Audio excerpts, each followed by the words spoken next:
ජේසුස් වහන්සේ මුලිනුත් ජේසුස් වහන්සේ උපදිනකොටත් ජේසුස් වහන්සේ අවසානයේදීත් ජේසුස් වහන්සේ අල්ෆා සහ ඔමේගා ආරම්භයත් කියන්නේ පටන් ගන්නමත් අවසානයත් සියල්ලත් උන්වහන්සේ. උන්වහන්සේ මුලිනුත් වහන්සේ අගිනුත් වහන්සේ. නමුත් අපි දන්නවා බුදුන් වහන්සේ උනේ සිද්ධාර්ථ. මොකද බුද්ධ ආගමෙන් කතා කරද්දී බෞද්ධ දර්ශනය තුළ ඔහු බුද්ධිමතෙක් නෙවෙයි නම් ප්‍රඥාවන්තෙක් නෙවෙයි නම් ඔහුට බුද්ධියක් නැහැ. බයිබලය ගැන කතා කරද්දී ලියවිලි තේරුම් ගන්න ආත්මය නැත්තම් ආත්මයන් වහන්සේ දෙසට හැරිලා නැත්තම් ස්වාමින් වහන්සේ දෙසට හැරිලා නැත්තම් ඔහු අරගෙන යන්නේ ආත්මයන් වහන්සේ නෙවෙයි නම් ඔහුට ආත්මිකුත් නැහැ. ආත්මිකුත් නැති බුද්ධියකුත් නැති භෞතික ශරීරයේ බුදුදහමේ කියන අෂ්ට දුෂ්ටක්ෂණ වල සඳහන් වෙන ආකාරයට ඒ ඉන්ද්‍රියන්වත් නැති පුද්ගලෙක් එක්ක කතා කරනවා කියලා කියන්නේ අර බන්දුල සේනාධිපතියා කුමාරවරු 100ක් එක්ක සටන් කරද්දී කියපු කතාව. ඔය මැරිච්ච මිනිස්සුත් එක්ක මගේ කිසිම සටනක් නැහැ. ආයිබෝන්. මතු බුදුවන ජේසුස් වහන්සේ. ආදරණීය සහෝදරයා සහෝදරිය ආදරණීය මිත්‍රයා මගේ ඔබ කී දෙනෙක් එකතු වෙනවද මාත් එක්ක මේ තදින් සිනා කියන මාතෘකාව යටතේ කතා කරන්න. අපි දන්නවා මේ ඊයේ පෙරේදා ඉඳලා ඉන්දික තොටවත්ත මහත්මයා අලුත් මාතෘකාවක් අරගෙන දැන් කරලියට ඇවිල්ලා ඉන්නවා සාකච්ඡා කරන්න එක්තරා YouTube channel එකක් ඔස්සේ. ඊයේ කරන ලද සාකච්ඡාවකදී මම මේ තා හදිසියේ මේ ආරම්භය මේ ප්‍රාරම්භය ගන්න අද සූදානම් වෙනවා. මේ අතිශය සංවේදී මාතෘකාව යටතේ කතා කිරීමේදී මගේ ආදරණීය සහෝදරයා සහෝදරිය ඔබ මාත් එක්ක එකතු වෙන්න මේක ඉතා සංකීර්ණ විශ්ලේෂණාත්මකව අපි සාකච්ඡා කළ යුතු වෙනවා. මොකද සමහර ගොසිප් වගේ නෙමේ මේවා මිනිස්යන්ගේ හදවත්වල පැලවෙලා තියෙන සමහර අති සංවේදී සියුම් කාරණා පිළිබඳ සාකච්ඡාවක්. ඒ නිසා සමහර කෙනෙකුට සමාජයේ සමහර තැන්වල වටිනාකමක් නැති වුණාට අපි ආත්මයක් සිතක් තියෙන මිනිස්සු වශයෙන් අපි තා ප්‍රවේශම් විය යුතු සමහර කාරණා ගැන සාකච්ඡා කිරීමේදී ඒ නිසායි මම විශේෂයෙන් මතක් කරන්නේ මේ කතා කරන හැම දෙයක්ම මගේ වචන මගේ අදහස් මගේ මුඛයෙන් පිට වුණාට හැම දෙයක්ම ගන්නේ ඉන්දික තොටවත්ත බෞද්ධයෙක් යයි කියා ගන්න නිසා ඒ බෞද්ධ දර්ශනය තුලිනුයි අපි කතා කරන්නේ. ඒ වගේම ඔහු කතා කරන්නේ යේසුස් වහන්සේ පිළිබඳව නිසා අපි සුද්ධ බයිබලයෙන් අපි උත්තර දෙනවා. නමුත් ඒ උත්තර දුන්නට මේ උත්තර දෙන්නේ ඉන්දික තොටවත්තට නෙමෙයි මගේ ආදරණීය මිත්‍රයා සමාජයට. අපි දන්නවා හොරට බුදියන එකෙක් කවදාවත් ඇහැරවන්න බෑ. ඉන්දික තොටවත්ත කියලා කියන්නේ හොරට බුදියන එකෙක්. ඒ නිසා තමන්ගේ තර්ක ඥාණයෙන් තමන් කතා කරද්දී අපි දැකලා තියෙනවා සමහර තැන්වලදී ත්‍රිපිටකයටත් අභියෝග කරනවා. බුද්ධ දර්ශනයට බුද්ධ දේශනාවටත් අභියෝග කරන තැන් අපි දන්නවා. අපි බලමු මෙන්න මේ පෙරට්ටුවේදී අද ගන්න මේ ආරම්භයේදී ඉස්සරහට අපි ගොඩාක් දේවල් සාකච්ඡා කරන්න සූදානම් වෙනවා. ඒ නිසා මම ආරාධනා කරනවා මේක විශේෂ කාරණාවක් සමාජයේ මහත් පෙරලියක් ඇතිවන සංසිද්ධියක් වෙන ස්ථානයක් දවසක් වෙන්න පුළුවන් මේ මාතෘකාව මේ මොහොතේ මේ අදින් ඉදිරියට. ඒ නිසා එකතු වෙන්න සියලු දෙනා අපි පටන් ගමු සාකච්ඡාව. මෙන්න මෙතනින් මේ ඉන්දික තොටවත්තගේ ඊයේ උඩුගත කරලාද අප්ලෝඩ් කරපු වීඩියෝවේ පුංචි කොටසක් අපි ගමු සම්පූර්ණ වීඩියෝ ගන්න. එකින් එකට තර්ක කරන්න ගියොත් පැය 10ක්වත් කතා කරන්න වෙනකොට ඒ වීඩියෝම තමයි මට ආපහු ප්‍රොමෝට් කරන්න වෙන්නේ. ඒ නිසා කන කැම පිඟාන කුණු වෙලාද කියලා බලන්න හොඳයිද කියලා බලන්න ඔක්කොම කන්න ඕනේ නැහැ. පුංචි තනක් අපි නාහයක් තියෙනවා. නාහය තියෙන එකේ කන්න ඕනෙත් නැහැ. අත ළඟට ගන්නකොට නාහය ළඟට ගන්නකොට අපි දන්නවා. ඉතින් ඒ නිසා අපි ප්‍රවේශයක් ගමු. ඒ ප්‍රවේශයේදී මම සූදානම් වෙනවා ඉන්දික කියන්නේ කවුද බුද්ධ ආගමට අනුව. එතනදී ඔන්න හිතරේ දුනුත් මට කරන්න දෙයක් නැහැ. මම ආයෙත් කියනවා මම ගන්නේ දර්ශනයමයි වචන. මොකද අපහාස කළා කියලා ඔන්න මට දොස් කියන්න එපා. දෙවෙනි කාරණාව ඉන්දික තොටවත්ත ඊළඟට ගන්න බයිබලය නිසා බයිබලයේදී ආත්මයක්වත් නැති බුද්ධියක්වත් නැති තමන්ගේ පරම්පරාව ගෙන යන්න ශක්තියක් නැති පණ්ඩකෙක් වන පුද්ගලයෝ කොහොමද මේ ආගමක් ගැන දන්නේ නැති ආගම ගැන කතා කරන්නේ කියන කාරණාව. ඒක තමයි අද ප්‍රවේශය. ඒ නිසා රැඳිලා ඉන්න අපි ඉන්දික තොටවත්තගේ මෙන්න මේ කාරණා දෙක අපි ගමු සාකච්ඡාවට අරන් ඉස්සරහට අපි කතා කරමු. බලමු මොකද කියන්නේ කියලා. මේ වද මාතෘකාව අපි නම් කරන්න කැමති මතු බුදුවන ජේසුස් වහන්සේ. මේක තමයි මාතෘකාව. මේක ටිකක් එකයි මම කිව්වේ මේක ප්‍රධාන ආගමික ධාරාවන් ගණනාවකට සම්බන්ධ වෙන ඉතාම සංවේදී මාතෘකාවක්. මේ සම්බන්ධව අපිට බොහෝ දෙනෙක් යෝජනා කරා මේ මාතෘකාව දෙසැම්බර් වල කරමු කියලා. මේ මාතෘකාවේ කරන්නට වැඩසටහන් 100 ගණනක් වුණත් පුළුවන්. ඒ නිසා අපිට ඒ ගැන ගැටලුවක් නෑ. අතන අපි නත්තල පදනම් කරගෙනත් අපි මේ මතු බුදුවන ජේසුස් වහන්සේ ගැන කතා කරනවා.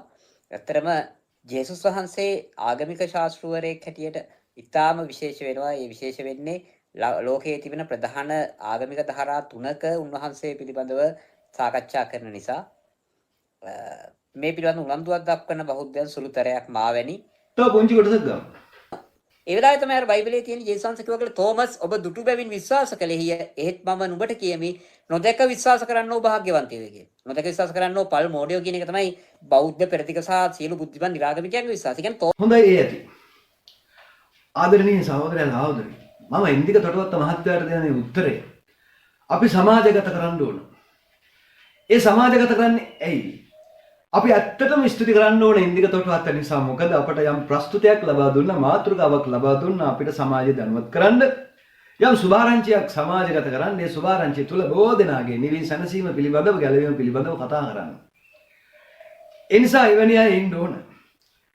අද මේ කතා කරන්නේ මේ සමාජය දැනුවත් කරමින් අපි මේ ලබා දුන්න ප්‍රස්තුතය තුළ මේ සාකච්ඡාවේදී ඔවුන් සමග අතරමං වෙලා ඉන්න ඕන යම් පුද්ගලයෙක් ඔවුනුත් ගලවා ගන්න පිණිස අපි මෙහෙම බලමු. ආදරණීය සහෝදර සහෝදරී, කාරණා දෙකක් පිළිබඳව තර්ක කළ හැකියි. ඉන්දික තොටවත්ත මහත්තයා වාදාභිමුඛ පුද්ගලයෙක්නේ.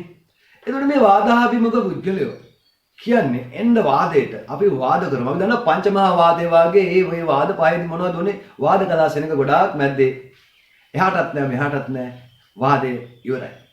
නමුත් මේ කාලේ එවැනි වාද කරන්න ගියොත් වෙන ප්‍රතිඵලය මොකක්ද කියන අපි දන්න නිසා ඒ වාදය ගැන මම මෙන්න මෙහෙම කියන්නම්. අපි දෙන්න අතරේ 6 ඉලක්කම ඇඳගෙන මම කිව්වොත් 6 කියලා.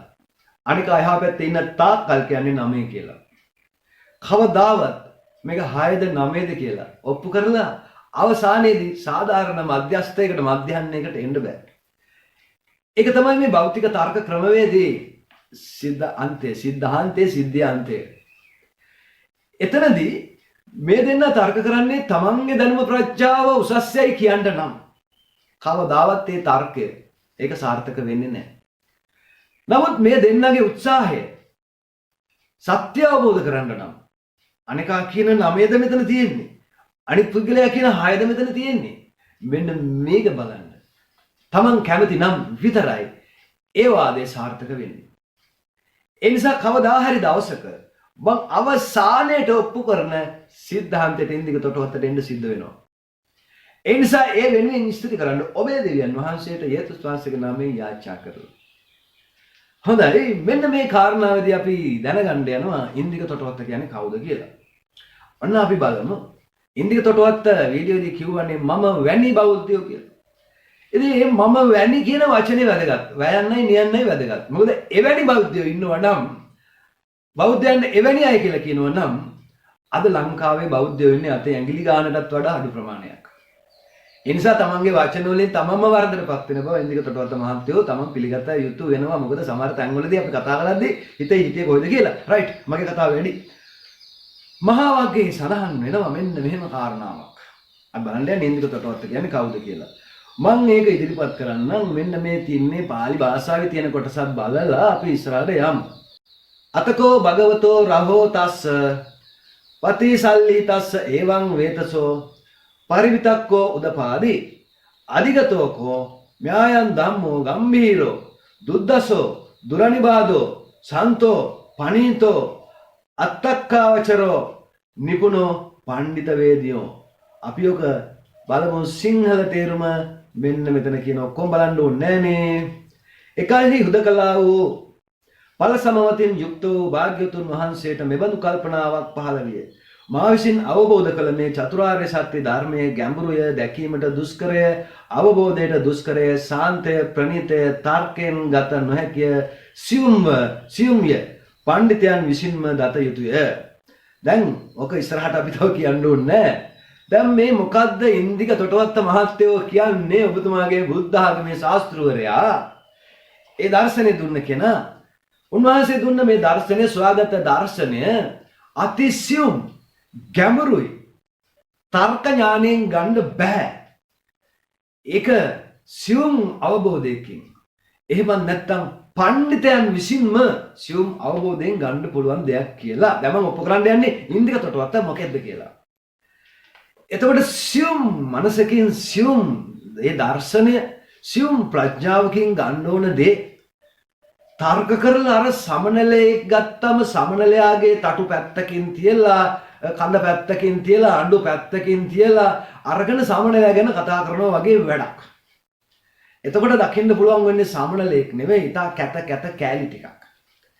ඒ නිසා මේ බුද්ධ ආගමේ එහෙම නැත්නම් ත්‍රිපිටකයේ සඳහන් වෙන සමහර දේවල් අපි දැක්කා ඉන්දික තොටවත්ත මහත්තයා වෙන වෙනම විශ්ලේෂණය කරද්දී මොන තරම් කැතද කියලා. මොකද මිනිස්සුගේ ප්‍රඥාවට පහර දෙමින් යන ගමන කවදාවත් අපි දන්නවා සද්දා බීජං තපොට්ටි පඤ්ඤා මේ යුග නංගලං. දැන් හරි.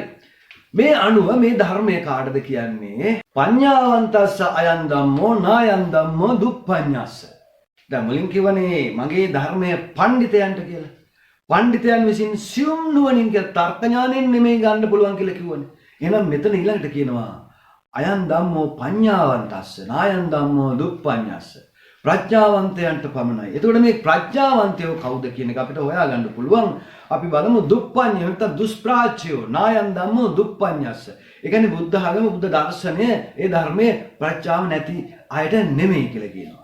සංයුක්ත නිකායේ බොජ්ජංග සංයුත්තේ චක්කවර්ති වග්ගයේ දුප්පඤ්ඤ සූත්‍රයේ සඳහන් වෙනවා දුප්පඤ්ඤ කියන්නේ කවුද කියලා.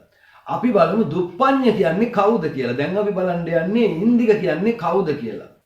අපි පාලි කොටසත් මෙන්න මෙතනින් තියලා ටිකක් විතර කියලා අතකෝ අඤ්‍යතරෝ බික්කු යේන භගවා තේනුපසංකමී. එතන අර මුල කොටසම මේ දිගට යන්නේ. ඒකයි මේ පේ දාලා තියෙන පේයන්නේ නැත්තම් පේ කියලා ගන්න නැහැ. පේයාලන් කියලා කියන්නේ ඒවා. ඒකමන්තං නිසින්නෝ කෝ බික්ඛු භගවන්තං ඒතදවෝච දුප්පඤ්ඤෝ එලමුගෝ දුප්පඤ්ඤෝ එලමුගෝ තිබන්තේ මේ දුප්පඤ්ඤ කියලා කියන කවුද දුප්පඤ්ඤ කියලා අහනවා. එතකොට දෙන උත්තරේ තමයි මෙන්න මේක. දුප්පඤ්ඤෝ එලමුගෝ ති උච්චති සන්තං තං කෝ බික්ඛු බොජ්ජානං අභාවිතත්තෝ අබහුලීකත්තෝ දුප්පඤ්ඤෝ එලමුගෝ ති උච්චති. ඒ කියන්නේ මොකද්ද? ඔන්න සිංහල තේරුම කවුද දුෂ්ප්‍රාච්‍ය නැත්නම් මෝඩයා කියලා කියන්නේ.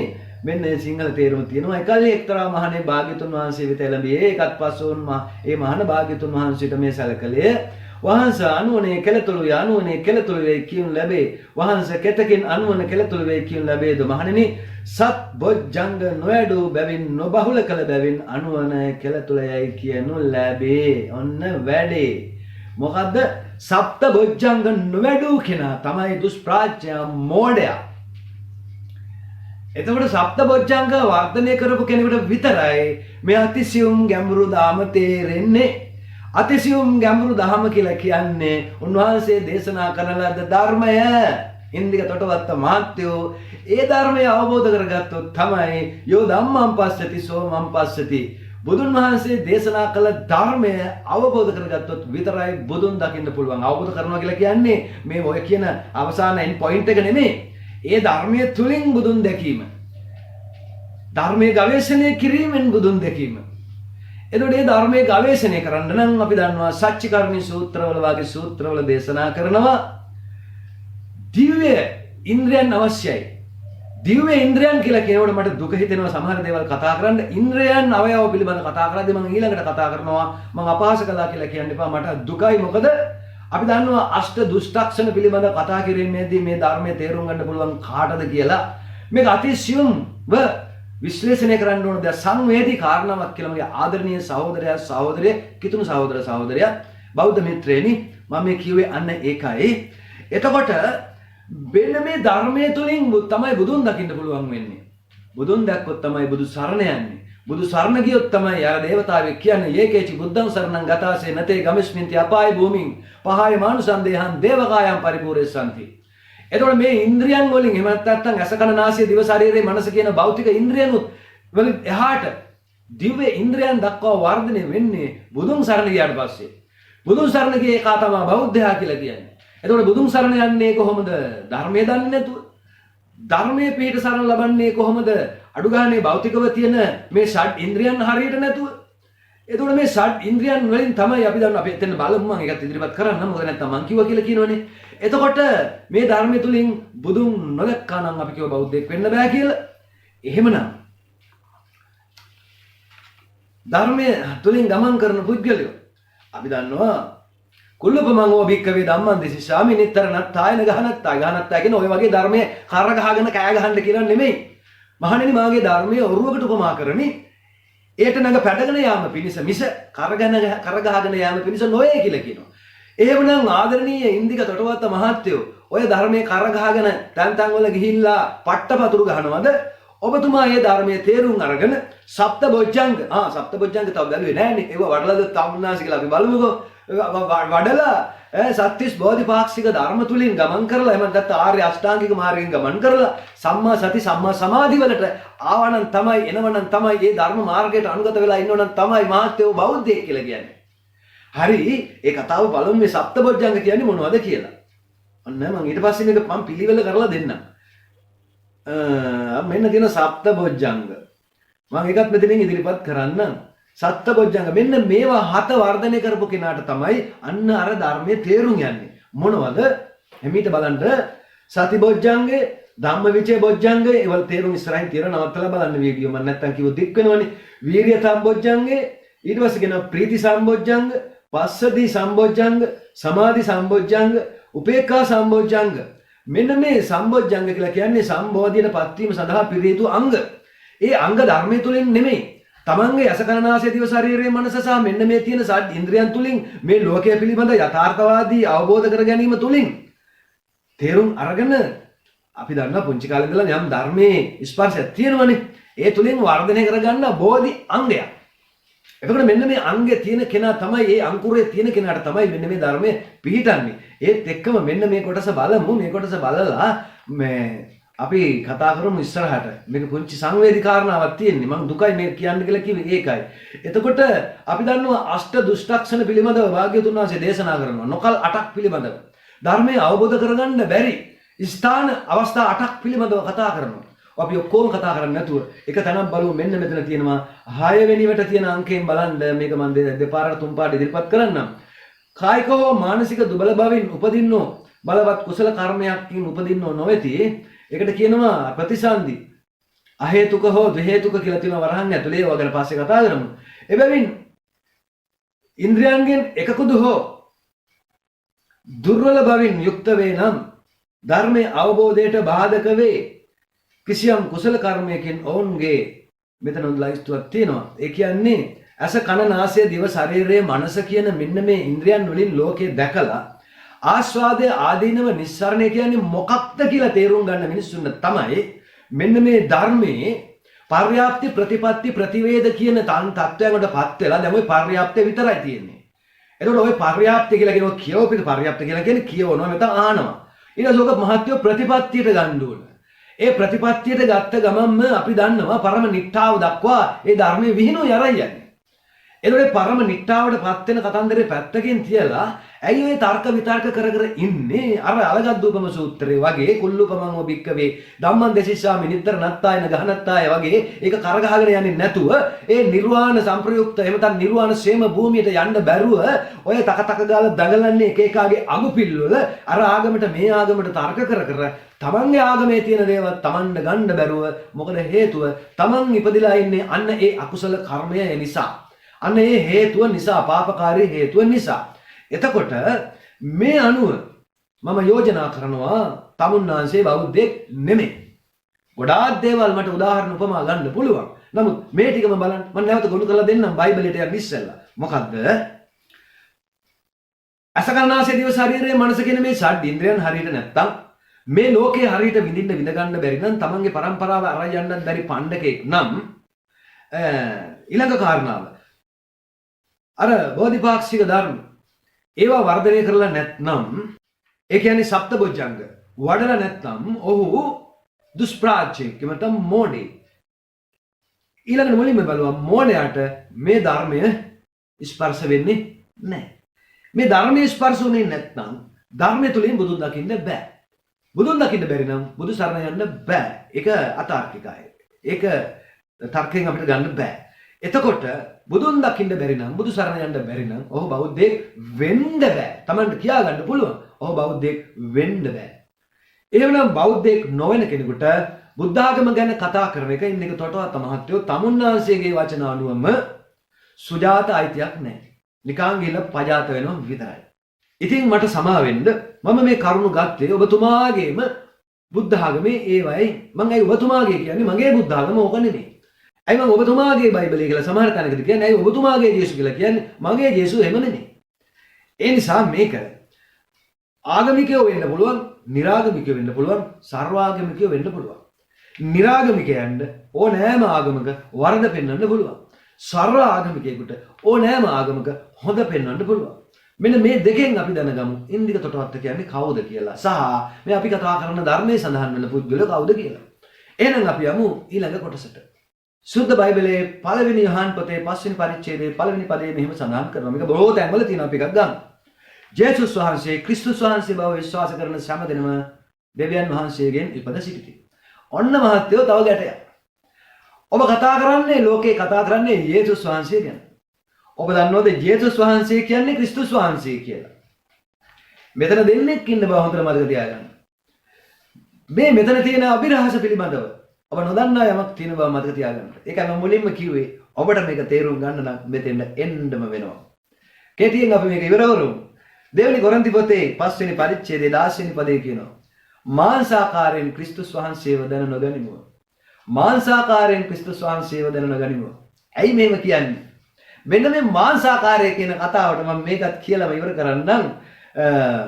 සුද්ධ යොහන් පොතේ පළවෙනි පරිච්ඡේදයේ පළවෙනි පදයේ ඉඳලා වර්ෂන් කීපයක් තියෙනවා. වාක්‍යානෝ මාංශවත්වය කියන කතාව. ඔබතුමා දන්නවා ලෝකේ අනිත් අයත් දන්නවා අපි මේ ගැන කතා කරලා තියෙන නිසා මෙන්න මේ කතාව බලලා අපි ලස්සන සාකච්ඡා කරමු. ධර්මයානන් මිනිස් බව ගැනීම. ආරම්භයේදී ධර්මයානෝ සිටිසේක ධර්මයානෝ දෙවියන් වහන්සේ සමග සිටිසේක ධර්මයානෝ දෙවියන් වහන්සේව සිටිසේක ආරම්භයේදී උන්වහන්සේ දෙවියන් වහන්සේ සමග සිටිසේක සියල්ල උන්වහන්සේ විසින් මවන ලදී උන්වහන්සේ නොමැතිව මවන ලද කිසිවක් නොවිය මවන ලද සියල්ල උන්වහන්සේගේ ජීවයෙන් නොවිය ඒ ජීවයේ මනුෂ්‍යයන්ගේ ආලෝකය විය. මෙන්න මේ ආකාරයෙන් සඳහන් කරනවා ඉන්දික තොටවත්ත මහත්තයෝ ධර්මයානෝ එතකොට ජේසුස් වහන්සේ කියලා කියන්නේ මේ මනුස්සාකාරයෙන් අර ඔබතුමා බුදුහාමුදුරුවෝ දිහා බැලුවෙත් එහෙමනේ. ඔබතුමා බුදුහාමුදුරුවෝ දිහා බැලුවෙත් එහෙමයි. ඇයි දන්නවද? ඒකෝ වික්කවේ ලෝකෝ උපජමානෝ උපජති අසුද්ධසෝ අසහාය අපටිම අපටිසම අපටි ලෝකෝ අපටි පුද්ගලෝ. උන්වහන්සේගේ අංගුත්තර නිකායේ ඒකක වර්ග අග්ගණි සූත්‍රයේ පැහැදිලිවම උන්වහන්සේ සඳහන් කරනවා මම ධර්මකාය වෙමි. එතකොට මේ ධර්මකාය වෙමි කියලා කියන්නේ ධර්ම කියන්නේ කයක්. ඒ කයට බලයක් තියෙන ශක්තියක් තියෙන ඔබ දකින්නේ අර ෆිල්මෙන් හදපු ගලෙන් හදපු මැටියෙන් හදපු ඒව පුංචි කාලේ ඉඳලා දැකලා අන්න ඒක තමයි වැරද්ද. අපි ඒකට අපහාස කරනවා නෙමෙයි.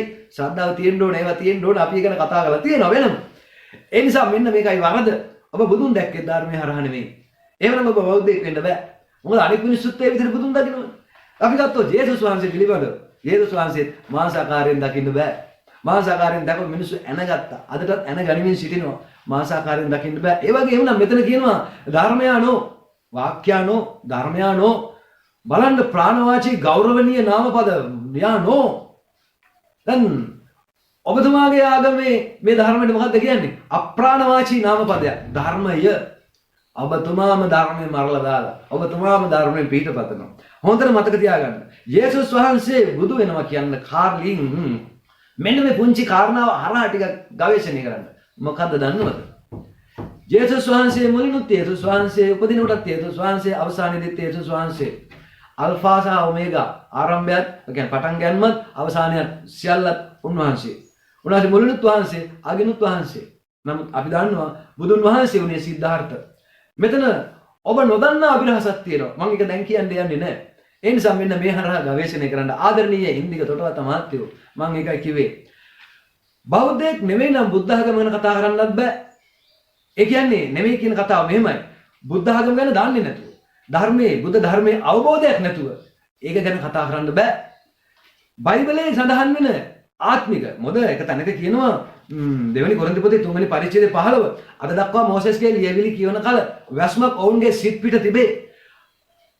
ස්වාමින් වහන්සේ දෙසට හැරෙන කල ඒ වැස්ම ඉවත් කරනු ලැබේ. කවුද ස්වාමින් වහන්සේ කියන්නේ? මුලින් කිව්වා ජේසුස් වහන්සේ, ක්‍රිස්තුස් වහන්සේ, ස්වාමින් වහන්සේ. ක්‍රිස්ටොස් කියන්නේ හෙබ්‍රෙව් භාෂාව අධ්‍යයනය කරලා එන්න. නැත්තම් මේ කතා කරන්න බෑ මෙතනින් එහාට. ක්‍රිස්ටොස් කියන්නේ කවුද කියලා. ඒ නිසායි සමාජයේ ඒ කාලවලදී බොහෝ දෙනාට ප්‍රශ්න උනේ ජේසුස් වහන්සේ අදහනයි හිටියා. ජේසුස් වහන්සේ අදාදී කිසි ප්‍රශ්නයක් උනේ නැහැ. නමුත් ජේසුස් වහන්සේ ක්‍රිස්තුස් වහන්සේ බව උගන්වන්න ගත්තට පස්සේ තමයි ගෝලයන්ට ප්‍රශ්න ආවේ. එහෙමනම් මෙන්න මේ ක්‍රිස්තුස් කියන අභිරහස මේක පේතුතුමා කතා කරද්දී ජේසුස් වහන්සේ කියනවා මේක ඔබේ ලේන්වත් මාංශයෙන්වත් එළිදරව් වීමක් නෙමෙයි. මේක ස්වර්ගික එළිදරව්වක්. ස්වර්ගික එළිදරව්වක් කියලා කියන්නේ ආධ්‍යාත්මය තුළ ගැඹුරු තැනක රැඳිලා තියෙන ගැඹුරු තැනක තැන්පත් වුණ ක්‍රිස්තුස් කියන බීජය.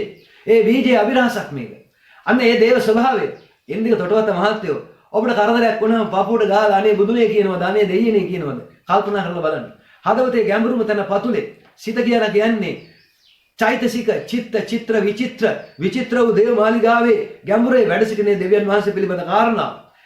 උන්වහන්සේ දෙසට හැරුණොත් ඔබ ඔය ප්‍රඥාව මොකක්ද කියලා ඔබටම තේරෙයි. විශ්ව ප්‍රඥාව අපි දන්නවා සැඩල් කුලේ කොල්ල සුනීත ලසෝපා කළා 7 අවුරුදු වයසේ. ඔය තරම් අකුරු ඉගෙන ගත්තේ නැහැ. වේදේ කිව්වොත් කට කපනවා දිව කපනවා වේද පොතක් අල්ලුවොත් අත කපනවා. බලුමස් කන සැඩල් කුලේ කොල්ලෝ. එතකොට අවුරුදු 7 වයසේදී බුද්ධ දේශනාවල රහත් තුල නම් විශ්ව ප්‍රඥාව වුන්ට පහළ වුණාද නැද්ද? ඔවුන් ওই සත්‍තිස් බෝධිපාක්ෂික ධර්ම 7 අවුරුදු වයසේ ඒ රහතන් වහන්සේලා දේශනා කළේ නැද්ද? ඔවුන් මොන පොත්පත් කියවලාද? මොන දේවල් ඔළුවට දාගෙනද? මොන තර්ක විතර්ක දාගෙනද ඔවුන් මේ අවබෝධය ලබා ගත්තේ? ඊට පස්සේ ඒ 7 අවුරුදු වයසේ දරුවෝ රහත් වුණාට පස්සේ උන්වහන්සේලා රහතන් වහන්සේලානේ. ඒ රහතන් වහන්සේලා සුත්තගය වෙయ్యා කරන ගාථා උදාන ඉතිඋත්තක ජාතක අබ්බුද ධම්ම වේදල්ල කියන මේ නවාංග සාස්ත්‍රුණු ශාස්ත්‍රය ගැන කතා කළේ නැද්ද? අභිධර්මයේ ගැන කතා කළේ නැද්ද? පස්ස වේදනා සංඥා චේතනා ජීවිතේන්ද්‍ර මානසිකාරය කියන සබ්බචිත්ත සාධාරණ වලින් පටන් ගත්තට පස්සේ ඒ සිත් 89 පිළිබඳව උන්වහන්සේලා කතා කළේ නැද්ද? සතර සතිපට්ඨාන චතුරාර්ය සත්‍ය පංච බල පංච ඉන්ද්‍රිය ආර්ය අෂ්ටාංගික මාර්ගය පිළිබඳව උන්වහන්සේලා කතා කළේ නැද්ද? පටිච්ච සමුප්පාදය ගැන උන්වහන්සේලා කතා කළේ නැද්ද? උන්වහන්සේලා කොහෙන්ද ඉගෙන ගත්තේ? ඒ නිසා ඉන්දික තොටවත්ත මහත්තයෝ මම පුංචි ප්‍රශ්නයක් අවසානයෙන් අහලා මම අවසන් කරන්න. තෝමස් අල්වා එඩිසන් පහුගිය කාලේ ලොකු ප්‍රශ්නයක් ආවනේ. ආලෝකය සොයාගත්තේ කවුද කියලා? ඔබේ ආගමට අනුව තෝමස් අල්වා එඩිසන් අද ඉපදුනොත් ටීචර්ගෙන් ගුටි කකා ඔහු හොයාගත්ත දර්ශනය ඉගෙන ගන්න වෙනවද නැද්ද? එහෙනම් මේ ප්‍රඥාව කොහෙද ගියේ? මොකද වුනේ? ඒ නිසා අපි මේ පිළිබඳව බොහෝ දීර්ඝ වශයෙන් පස්සේ කතා කරමු. අද මේ ආරම්භයක් විතරයි. ඒ නිසා එකතු වෙන්න කියලා ඉල්ලීමක් කරනවා සියලු දෙනාටම. සියලු දෙනාම එකතු වෙමු. සියලු දෙනා එකතු වෙලා අපි සත්‍ය තේරුම් ගනිමු. සත්‍ය කියලා කියන්නේ තා සියුම් දෙයක්. ඒ නිසා මේ ඉන්දික තොටවත්තට කරන කතාව මම සමාජයටයි කියන්නේ. ඉන්දික තොටවත්ත ගෙනන් ගන්න දෙයක් නැහැ. මොකද මේ අය ගැන මේ අයට කතා කරන්න බෑ කියලා මම මුලින් කිව්වනේ. මොකද බුද්ධ ආගමෙන් කතා කරද්දී බෞද්ධ දර්ශනය තුල ඔහු බුද්ධිමතෙක් නෙවෙයි නම් ප්‍රඥාවන්තෙක් නෙවෙයි නම් ඔහුට බුද්ධියක් නැහැ. බයිබලය ගැන කතා කරද්දී ලියවිලි තේරුම් ගන්න ආත්මය නැත්තම් ආත්මයන් වහන්සේ දෙසට හැරිලා නැත්තම් ස්වාමින් වහන්සේ දෙසට හැරිලා නැත්තම් ඔහු අරගෙන යන්නේ ආත්මයන් වහන්සේ නෙවෙයි නම් ඔහුට ආත්මිකුත් නැහැ. ආත්මිකුත් නැති බුද්ධියකුත් නැති භෞතික ශරීරයේ බුදුදහමේ කියන අෂ්ට දුෂ්ටක්ෂණ වල සඳහන් වෙන ආකාරයට ඒ ඉන්ද්‍රියන්වත් නැති පුද්ගලෙක් එක්ක කතා කරනවා කියලා කියන්නේ අර බන්දුල සේනාධිපතියා කුමාරවරු 100ක් එක්ක සටන් කරද්දී කියපු කතාව.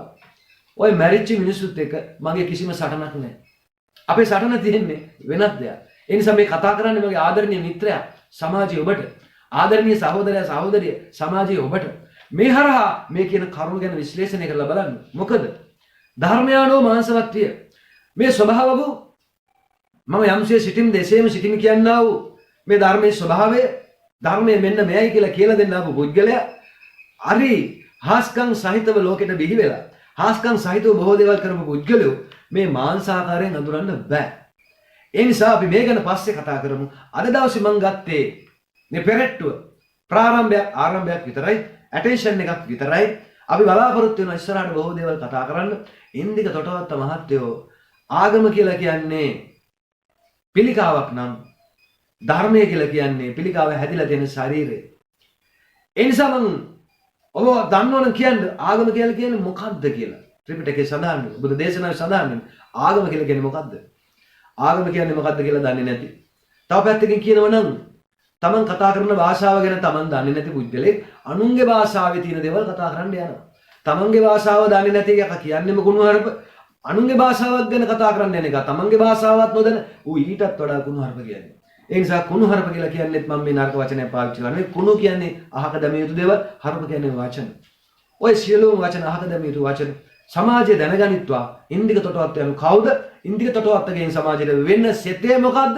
ඒ වගේම සමාජයට සෙතක් වන පිණිස ආගම ධර්මයේ ගෙනාවු ආගම පිළිහිටවන්න ධර්මයක් ගෙනාවු ශාස්ත්‍රවරුන්ගේ මාර්ගයේ ගියොත් අපට වෙන්නේ මොකද්ද? ඔබ කවුද සහ අපි කවුද කියන කාරණාව අපි අද අවසන් කරමු. බලාපොරොත්තු වෙන්න ඉස්සරහට තව මට කතා කරන්න සිද්ධ වෙන බවයි මගේ ඇඟීම. එහෙමනම් දැනට ගිහිල්ලා එන්නම් පස්සේ අපි ආපහු හම් වෙමු. ගිහිල්ලා එන්නම්.